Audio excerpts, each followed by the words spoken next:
Welcome, everyone. I'm Zeus Kerravala from ZK Research, and I'm here with my co-host Juanita Coley for What's New in CX Episode 5. This will be the special Verint edition, and I'm really excited to talk to you, Juanita, because you are all, by all accounts, one of the leading experts in WFM. In fact, your Solid Rock Consulting does a lot of work in WFM, right? And Absolutely. so unless someone's been under a rock and missed the news, Thoma Bravo announced that they are acquiring WFM vendor Verint, and they're going to merge it with Calabrio. Now, Juanita, I wanted to get your take on this. When I read a lot of what's written in the media, the take on this has been that WFM is maybe becoming a commodity. Maybe I'm not going to say commodity, but certainly Oh, you're other right. vendors. Yeah, other vendors have built their own. RingCentral, AWS, Zoom, nice started as WFM vendor, but CCaaS, and maybe there's not as much market left for a Verint or a Calabrio. But your take is different on that. Why don't you explain your take here? Yeah, absolutely. And you're absolutely right, right? Many times people refer to WFM as a commodity because, and I understand why, right? It's because traditionally, as a business, you want to deliver your customers to your business first before you can think about serving the customers, right? And the So you CCaaS buy CCaaS platform, first, you and then buy you think, CCAT first, right? And then because you got to deliver your customer to the business, whether that's voice, email, chat, whatever that channel is. And that's what contact center does, right? It delivers the customer to the business, which is producing that demand. But then you have to serve that demand. So typically workforce and workforce engagement, so WFM, WEM, is many times thought of after the fact. You know how many customers I'm sitting with, many times they run in the CX leaders like, hey, we're standing up this new line of business. Sales just, sold this business and I got to figure out how to staff it. I got to figure out what schedules, how many agents. That's this side of the equation, right? The phone ain't going to stop because you don't have this part of the equation together. So many times organizations think about for right, wrong, or indifferent, they think about WFM as a commodity. And so what has started to happen is a lot of the CCaaS platforms, pure play, right? CCaaS platforms. And when I say pure play, I'm saying ones that originated as CCaaS, right? yeah, Your five nines, your rings, your zooms, they have started to dibble and dabble. And I say that generously. They started to dibble and dabble into this WFM space because they understand that. They understand that, hey, I got to also then serve, I got to, after I deliver the call to the customer for my customer, they then have this other problem of, oh, I need to actually staff and I got to have visibility into what the agents are doing and I got to give them time off. And so they've started to build out workforce around their platform. Keep in mind that they are not workforce platforms. They are CCaaS platforms that will allow you to schedule, right? They are mhm. CCaaS platforms that will allow you to, in some case, see what your agents are doing, but they are not workforce first. So the only CCaaS out there that I've seen to really that started as CCaaS, right? I don't put Nice in this category because Nice started as WFM. Nice is Yeah, very unique, and I thought they were brilliant when they went in, got in contact, right? Like they started as WFM, they went and got in contact or acquired it, and then that's how they got in the CCaaS place. But I'm talking about pure CCaaS, right? That has then added WFM. The only one that I've seen that has done that is Zoom, right? This is the organization that has said, okay, we are CCaaS and now we are diving into WFM, but we got to understand really what WFM is to really make it WFM. Other CCaaS players, they are in the space of CCaaS and they are wrapping workforce management around it. And so you have workforce management features. Oh, yeah, you can forecast or you can do a little scheduling or you can do a little bit of this. But I'm talking to customers and I'm working with customers every day that are on these CCaaS platforms and they're still in spreadsheets, but they have workforce management within their CCaaS platform. So I think this is a very interesting play. I'm so excited to see where this goes. But yeah, it's a lot for I think customers to take in at this moment. I've been getting pinged left and right, like, have you seen this? Have you seen this news? Yeah. And is there concern of customers about this? And because Calabrio and Verint, by and large, do the same thing. And if a private equity firm buys it, one would assume they're going to merge the two, right? And so, Well, they said that they've already said that, yeah, right? Thomas already said, "Hey, the plan is to merge the two, consolidate them into one." And so I've heard from customers, and for the most part, most of them are excited. Some of them are like, "What does this mean?" When you say merge, do we get to keep Varen, or are we going to move to the?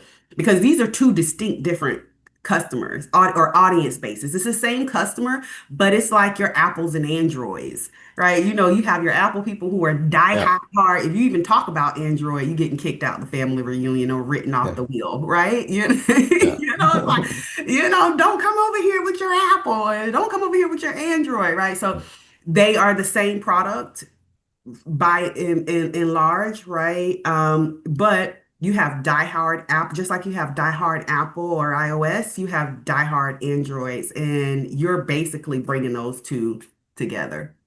yeah. And what's the moat here for a Verint and a Calabrio? So if you assume that NICE is excellent at both CCaaS and WFM, and Zoom has got a great CCaaS product and is getting better at WFM, and there's a bunch of other vendors trying to build their own.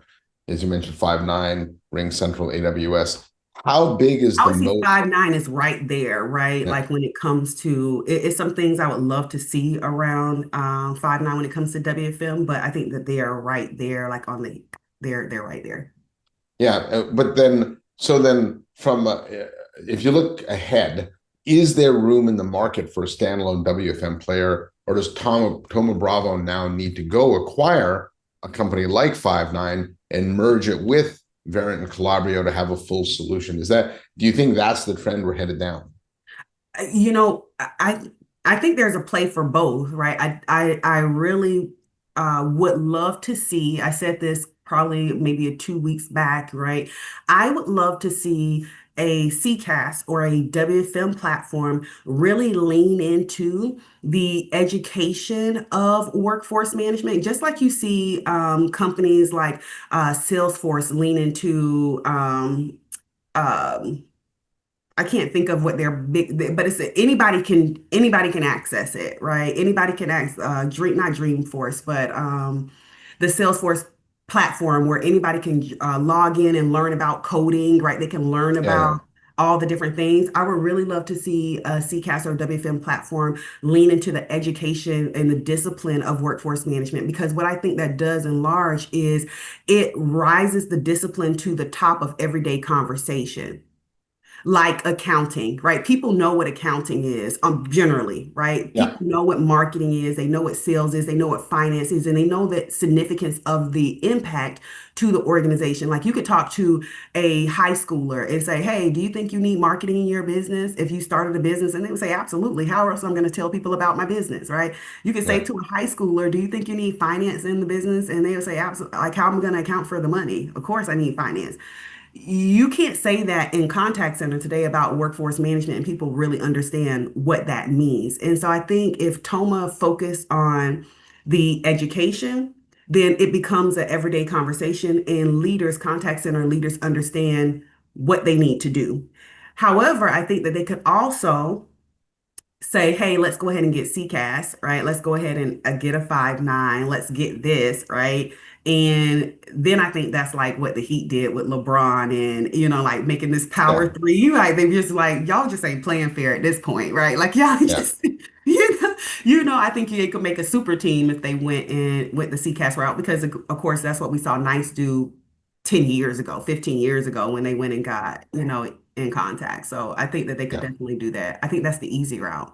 Now, Verint has been trying to be more of a CCaaS platform itself. In fact, it has its open CCaaS platform where they offer everything but the voice.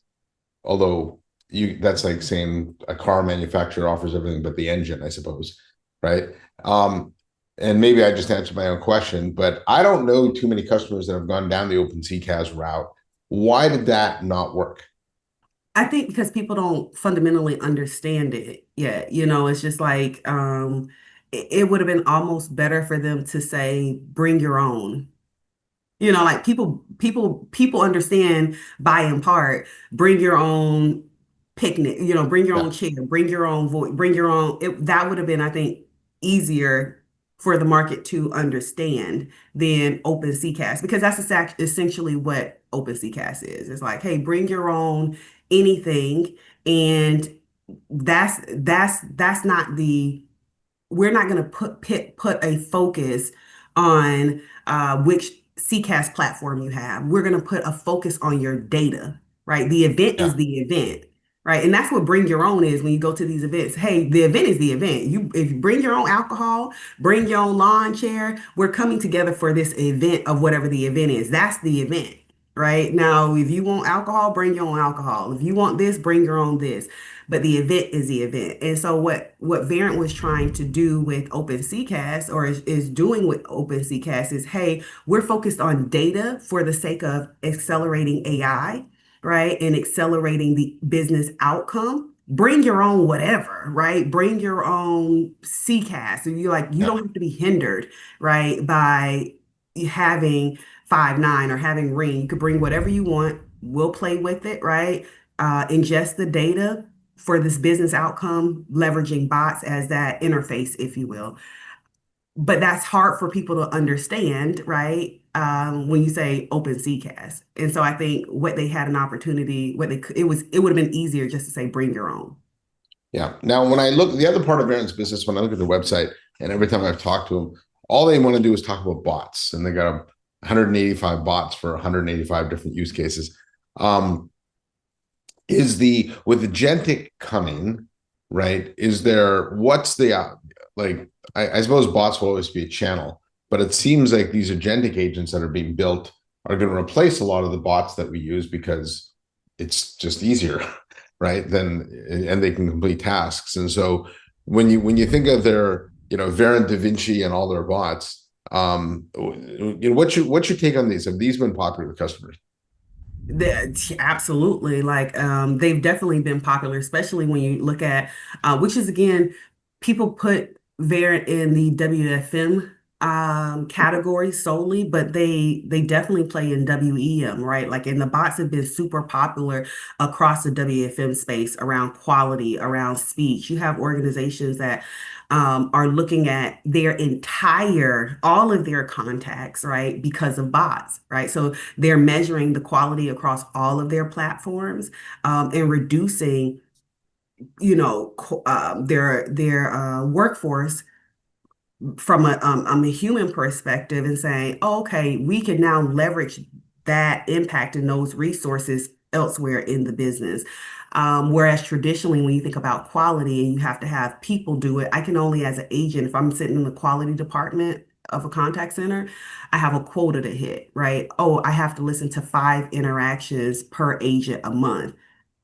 Right. So you're looking at Yeah, 5%, 1% of your total population of interactions versus with the quality bots, right? I can look at and I can get a true picture. Same thing with speech, same thing with, all of these different bots that they have. And I would even venture to even say what the roadmap that Verint has been on with their bots is that agentic roadmap. Like, you can talk and you can the robots, the bots are saying and decisioning back to you on the next best action of what should be done in the business. And so I would say that that's very much so on their roadmap of what they're focused on. yeah. All right. Well, that's a good take, and I think maybe like Dr. Livingston reports of its death are greatly exaggerated. There probably is a long runway still for Verint. Private equity, I think, removes I don't know, financials aren't your expertise, but certainly private equity removes the shackles of being publicly traded, where from a company perspective, if you do need to transform, it's very difficult to do as a publicly traded company because you've got Wall Street watching every move you make. And if you have a down quarter, you often, that's bad for shareholders. So you often have to sacrifice the long term for the short term. And there's been very few companies that have actually managed to kind of transition. Microsoft, Cisco are a couple, but for the most part, it's been very difficult for small companies, especially Verint size, to do that. Now, speaking of Verint, you are speaking at Verint Engage, right? Coming I up am. I'm September so 8th. excited about it. Yeah, and so what are you talking about there?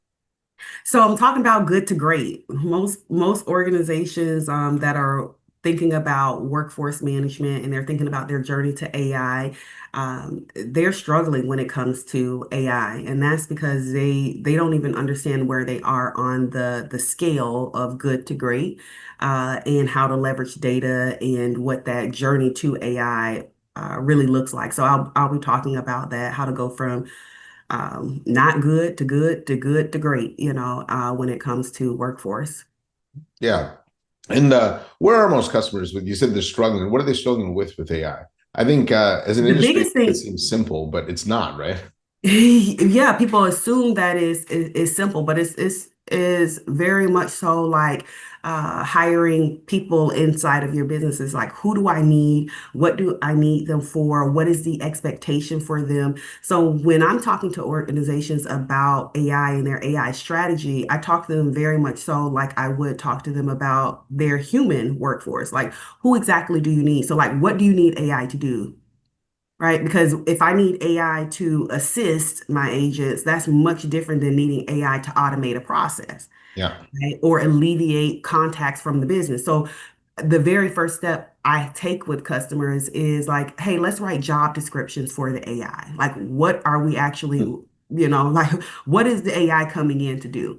And most customers don't think about it that way. AI is just such a big conversation that's in the market right now. It's like, oh, you get AI, you get AI, you get AI. It's like, no, slow down, write the job description, figure out what you are expecting AI to do, because that's going to determine who you hire, right? The AI that you buy, right? And then you have to think about, just like when you hire people, you have to onboard them, right? When you onboard people into organizations where you don't have an onboarding process, you have a trash training program, you get less effectiveness out of the employee.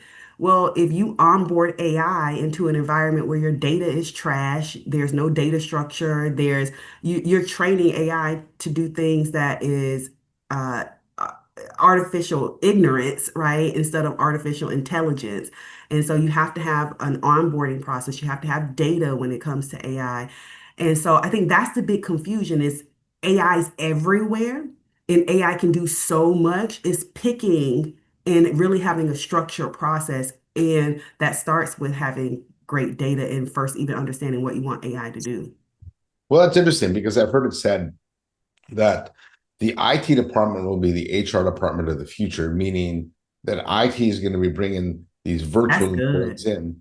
But in your case, in this case, that would be the wrong strategy because IT doesn't really understand the needs of the business. And they're going to bring whatever virtual agent in where it really should be up to the business unit to determine the best agent for it if you go through the process of running that. Um, That's so good. I hadn't heard that, yeah, Zia's. yeah.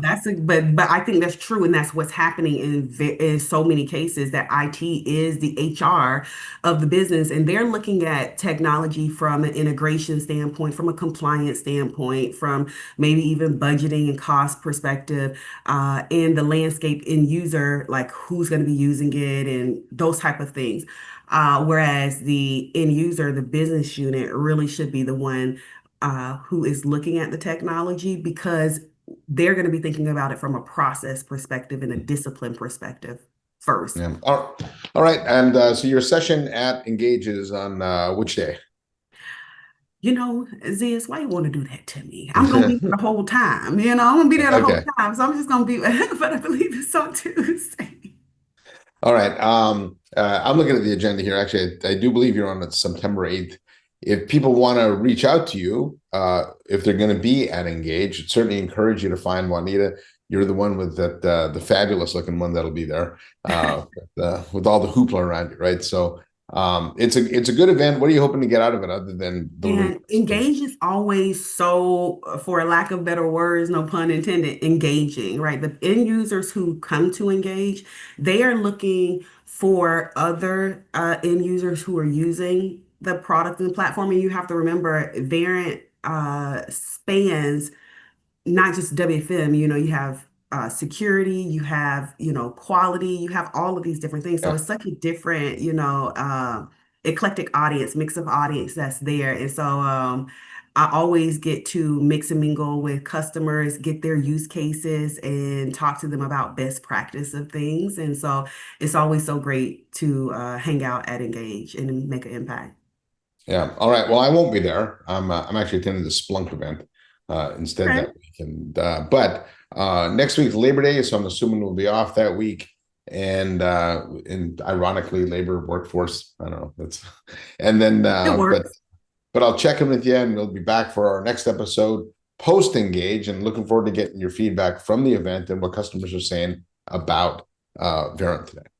Yeah, I'm wondering if it's going to come up, in conversation at Engage. I can only imagine that it is. Yeah, in general though, when a company goes private, um, Thoma Bravo's it's when a company goes private, there's always mixed results, right? Private equity firms sometimes aren't kind to technology vendors. I will say Thoma Bravo's track record though is very good, and they're more worried about the transformation of the company into whatever the next thing is, and obviously with AI on the horizon, this could be part of it, versus just trying to squeeze all the money they can out of it, which is what some private equity firms do. So in this case, I am optimistic for Verint. I'm optimistic. They've held Calabrio for a while, and it wouldn't surprise me if they did go up and buy a CCaaS provider and put the whole thing together and have, put something together similar to what we have with NICE. It's smart, it's easy, it's low hanging fruit, right? Like to go that route, right? It Yeah. would make complete sense.